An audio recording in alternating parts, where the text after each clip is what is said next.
അപ്പോൾ നോക്കി നിങ്ങൾ മുലാഫിൽ. അസ്സലാമു അലൈക്കും വറഹ്മത്തുള്ളാഹി. പ്രിയപ്പെട്ട വിദ്യാർത്ഥികളെ, ഇന്ന് നമ്മൾ നോക്കുന്നത് നമ്മൾ ലിസാനിലെ ആറാമത്തെ പാഠം അല്ലെ, അന്തർസു സാദിസ് ആറാമത്തെ പാഠം അൽ ഖുർആനു കലാമുല്ലാ എന്നുള്ള പാഠമാണ്. അൽ ഖുർആനു കലാമുല്ലാ, ഖുർആനാകുന്നത് അള്ളാഹുവിന്റെ കലാമാകുന്നു എന്നാണ് ഈ പാഠം പറയുന്നത്. അപ്പോൾ എന്താണ് ഈ പാഠത്തിൽ പഠിക്കാനുള്ളത് നമുക്ക് ജസ്റ്റ് നമ്മുടെ ഭാഷയിൽ നമുക്കൊന്ന് പറഞ്ഞു നോക്കാം. നമുക്ക് ഒരുപാട് വാക്കുകളുണ്ടല്ലേ. ഉദാഹരണത്തിന് പറയുകയാണെങ്കിൽ അള്ളാഹു എന്നൊരു വാക്ക്, അതുപോലെ കലാം, അള്ളാഹു എന്നൊരു വാക്കുണ്ട്, കലാം എന്നുള്ള വാക്ക്. രണ്ടും അള്ളാഹു എന്ന് നമുക്കറിയാം അല്ലെ, ഒരു പ്രത്യേക ശക്തിയാണ്. കലാം എന്ന അള്ളാഹുവിന്റെ ഒരു എന്താണ് ഖുർആൻ അള്ളാഹുവിന്റെ കലാം എന്ന് പറയാം. അപ്പോൾ അള്ളാഹു കലാം എന്നീ രണ്ട് വാക്കുകൾ കൂട്ടിച്ചേർത്താൽ നമുക്ക് ഒരു പ്രത്യേക അർത്ഥമുള്ള ഒരു വാക്ക് കിട്ടും, അള്ളാഹുവിന്റെ കലാം അല്ലെ, അള്ളാഹുവിന്റെ കലാം.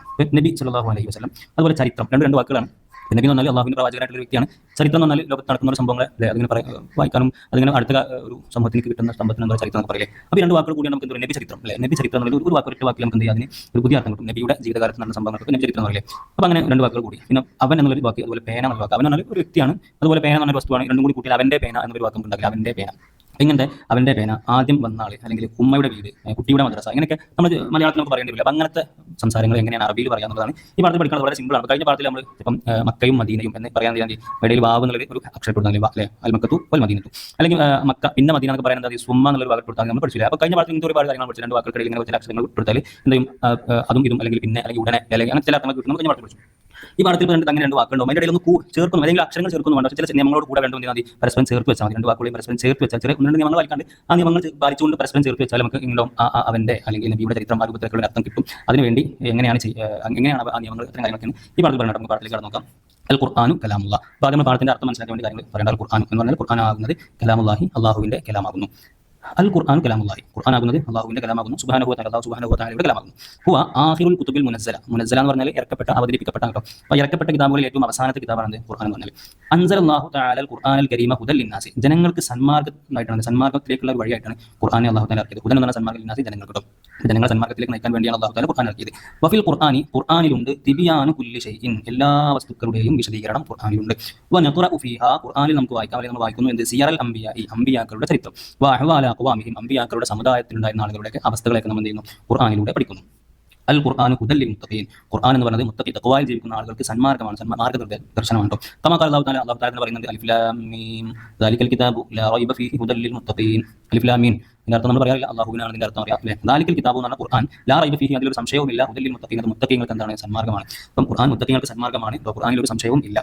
വഹുവ, ഈ ഖുർആൻ എന്ന് പറയുന്നത് അഅ്ളമു മുഅ്ജിസത്തിൽ നബി സല്ലല്ലാഹു അലൈഹി വസല്ലം, നബി സല്ലല്ലാഹു അലൈഹി വസല്ലമയുടെ ഏറ്റവും വലിയ മുഅ്ജിസത്താണ് ഖുർആൻ. വയബ്ഖാ ഇലാ യൗമിൽ ആഖിരി, അവസാന നാൾ വരെ ഖുർആൻ ബാക്കിയാവും, നിലനിൽക്കും, ബാക്കിയാവും. ഖാല സുബ്ഹാനഹു വ തആല, അല്ലാഹു തആല പറയുന്നു, ഇന്നാ നഹ്നു നസ്സൽന ദിക്റ വ ഇന്നാ ലഹു ലഹാഫിദൂൻ.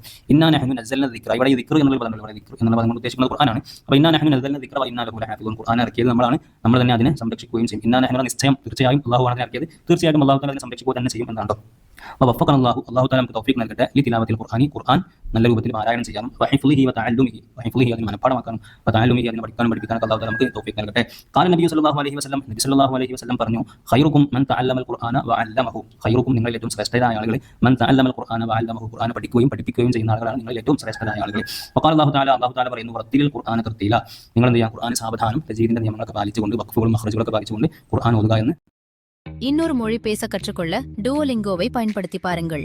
உங்களுக்கு தெரியுமா, உலகில் பாதி பேர் ஒன்றுக்கும் மேற்பட்ட மொழிகளை பேசுகின்றனர். ഖുർആൻ ഓതുക എന്ന് അല്ലാഹു തആല പറഞ്ഞു. അപ്പോൾ ഇത്രയും കാര്യമാണ് ഈ പാഠത്തിൽ പാഠഭാഗമായിട്ട് പറഞ്ഞിട്ടുള്ളത്. ഇനി നമുക്ക് അതിന്റെ അടുത്തൊരു ഭാഗം, വളരെ സിമ്പിളായ ഭാഗം ആയതുകൊണ്ടാണ് ഇത് മുഴുവൻ പറയുന്നത്. ഇൻഷാ അല്ലാഹ് വർക്കിന്റെ ഭാഗം നമുക്ക് നാളെ പറയാം. അപ്പോൾ ബാക്കി ഭാഗം നോക്കുകയാണെങ്കിൽ വ നഖറഉ ഫീ ഹാദ ദർസ്, ഈ ഒരു പാഠഭാഗത്തിൽ നമുക്ക് വായിക്കാം, അല്ലെങ്കിൽ നമുക്ക് വായിച്ചു കലാമുല്ലാഹിലെ ഒരുപാട് പദങ്ങൾ അവിടെ കണ്ടു. എന്തൊക്കെ പദങ്ങളാണ് കണ്ടത്?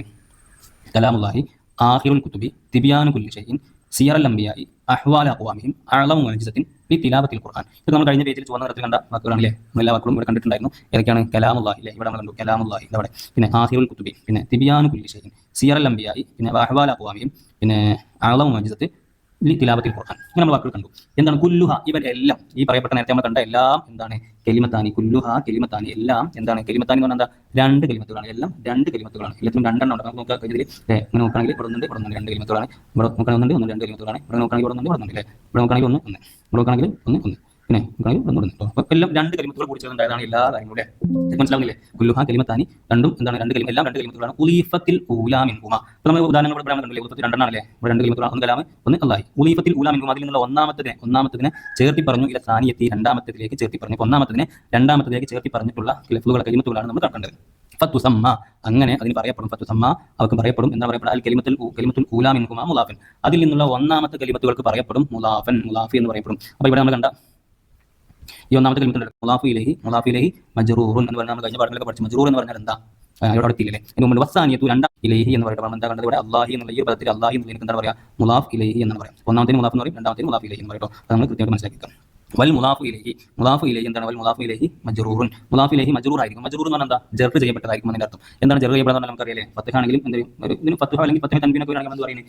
നസ്ബ് എന്നാണ് പറയല്ലേ? അല്ലെങ്കിൽ കസ്റ തൻവീനൊക്കെ വരാണെങ്കിൽ ജർഫ് എന്ന് പറയും, അല്ലെങ്കിൽ മജ്റൂർ എന്ന് പറയും. പിന്നെ ലമ്മോ അല്ലെങ്കിൽ ലമ്മ തൻവീനൊക്കെ വരാണെങ്കിൽ എന്താ പറയും? മർഫു എന്ന് പറയില്ലേ? ഇങ്ങനെ കൃത്യമായിട്ട് നിങ്ങൾക്ക് വലിയ ക്ലാസ്സിൽ കൃത്യമായിട്ട് മനസ്സിലാവും. ജസ്റ്റ് മനസ്സിലാക്കാൻ ആരും മനസ്സിലാക്കി. അപ്പം മുലാഫു ഇലൈഹി മജ്റൂർ എന്ന് പറഞ്ഞാൽ എന്തായിരിക്കും? അതിന് കസ്റ ആയിരിക്കും, അല്ലെങ്കിൽ കസ്റ തൻവീൻ ഉണ്ടായിരിക്കും. അപ്പോൾ നമ്മൾ ഇവിടെ നോക്കുകയാണെങ്കിൽ നമ്മൾ ഉദാഹരണങ്ങളിൽ നോക്കുകയാണെങ്കിൽ നമ്മൾ കണ്ടു ഇവിടെ അല്ലാഹി മുലാഫിലി രണ്ടാമത്തെ അല്ലാഹി എന്നുണ്ട്, കുത്തുബി ആഖിറുൽ കുത്തുബി കസറുണ്ട്, ഷൈഇൻ എന്നുള്ളത് തൻവീൻ ഉണ്ട്, കസർ തൻവീൻ ഉണ്ട്, അംബിയാന്റെ അവിടെ കസറുണ്ട്, പിന്നെ അഖ്വാമി എന്നുള്ള വേറെ വാക്കുണ്ടോ? എന്നുള്ള അഖ്വാമിന്റെ അവിടെ കസറുണ്ട്, പിന്നെ മുഅ്ജിസത്തിൻ എന്നുള്ളത് കസർ തൻവീൻ ഉണ്ട്, ഖുർആനി എന്നുള്ളത് കസറുണ്ട്. അപ്പോൾ എല്ലാം മജ്റൂർ ആണല്ലേ? എല്ലാവർക്കും കസറുണ്ട് നമുക്ക് മനസ്സിലായി. അപ്പം എന്താണ്? എല്ലാം മുലാഫിലെ രൂപത്തിൽ വരാണെങ്കിൽ അവിടെ എന്ത് വേണം? മുലാഫിലേക്ക് കസർ വേണം, രണ്ടാമത്തെ കസർ വേണം. വയുഹദഫു തൻവീനു വനൂനു തസ്നിയതി വജംഇ വൽജംഇ മിമ്മാ തുലാഫു, മുലാഫിൽ നിന്ന് കളയപ്പെടും. എന്തൊക്കെയാണ് കളയപ്പെടുക? തൻവീനും, ഒന്നാമതായിട്ട് തൻവീൻ, ഒന്ന് തൻവീൻ കളയപ്പെടും, മുലാഫിൽ നിന്ന് തൻവീനെ കളയപ്പെടും. നൂന് തസ്നിയത്തി, തസ്നിയയുടെ നൂനിനെയും കളയപ്പെടും. വൽ ജംഇന്റെ നൂനിനെയും കളയപ്പെടും. ഈ പറയപ്പെട്ട മൂന്ന് കാര്യങ്ങൾ മുലാഫിൽ നിന്ന് കളയപ്പെടും. അപ്പോൾ നോക്കി നിങ്ങൾ മുലാഫിൽ എന്തുണ്ടാവില്ല?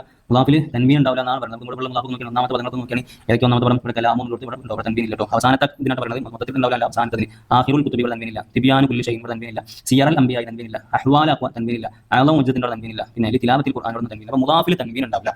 മുലാഫിൽ നിന്ന് തൻവീനെ കളയപ്പെടും. നൂന് തസ്നിയത്തി, തസ്നിയന്റെ നൂനെയും കളയപ്പെടും. വൽ ജംഇന്റെ നൂനെയും കളയപ്പെടും. അപ്പം നമ്മൾ ത്വാലിബുൻ, ത്വാലിബാനി, ത്വാലിബൂന എന്ന് പറയുന്നത് ത്വാലിബാനി എന്നുള്ള നൂനുണ്ടല്ലോ, അങ്ങനെ കളയപ്പെടും. അതുപോലെ ത്വാലിബൂന എന്ന് പറയുമ്പോൾ അനുണ്ടല്ലോ, ആ നൂനൊക്കെ എന്ത് ചെയ്യും? ഈ രൂപത്തിൽ ഇറാഫത്ത് ചെയ്യുന്ന സമയത്ത് മുലാഫായിട്ട് ഈ വാക്കുകൾ വരികയാണെങ്കിൽ അതിൽ കളയപ്പെടും. അപ്പോൾ നേരത്തെ നമ്മൾ ആദ്യം പറഞ്ഞു ജസ്റ്റ് നോക്കിയാൽ കാണാൻ കഴിയും. എന്താണ് നമ്മൾ ത്വാലിബുൻ എന്ന് പറഞ്ഞിട്ട് പറയുകയാണെങ്കിൽ ഇത് മുലാഫി ത്വാലിബുൻ എന്നുള്ള വാക്ക് മുലാഫായിട്ട് വരുന്ന സമയത്ത് എന്ത് കളയപ്പെടും? അതിലെ തൻവീനെ കളയപ്പെടും. അപ്പം ത്വാലിബ് എന്നുള്ള സാധനം മുലാഫായിട്ട് വരാണെങ്കിൽ തൻവീൻ ഉണ്ടാവും, ത്വാലിബു എന്ന് മാത്രമേ ഉണ്ടാവുള്ളൂ, ത്വാലിബുൻ എന്നുണ്ടാവില്ല. അതുപോലെ മുലാഫായിട്ട് വരാണെങ്കിൽ ഇപ്പോൾ നമ്മൾ ഒന്നാമത് പറഞ്ഞത് തൻവീനെ കളയപ്പെടും. രണ്ടാമത് പറഞ്ഞാൽ തസ്നിയന്റെ നൂനെ കളയപ്പെടും. ത്വാലിബാനി എന്ന് പറഞ്ഞാൽ തസ്നിയ അതിലെ ഈ നൂനെ എന്ത് ചെയ്യും? മുലാഫായിട്ട് വരുന്ന സമയത്ത് കളയപ്പെടും. പിന്നെ മൂന്നാമത് പറഞ്ഞ ജമ്മിന്റെ നൂനെ കളയപ്പെടുന്നതാണ്. നമ്മൾ ഈ ത്വാലിബ് എന്നുള്ള ജമ്മായിട്ട് ത്വാലിബൂന എന്നുള്ള മുലാഫായിട്ട് വരുന്ന സമയത്ത് ഈ നൂനെ എന്ത് ചെയ്യും? കളയപ്പെടും. ഈ നൂനെ കളയപ്പെടും. അതിൽ മുലാഫായിട്ട് വരുന്ന സമയത്ത് തൻവീൻ ഉണ്ടാവില്ല. ഇത്രയും കാര്യമാണ് നമുക്ക് ഈ പാഠത്തിൽ പഠിക്കേണ്ടത്.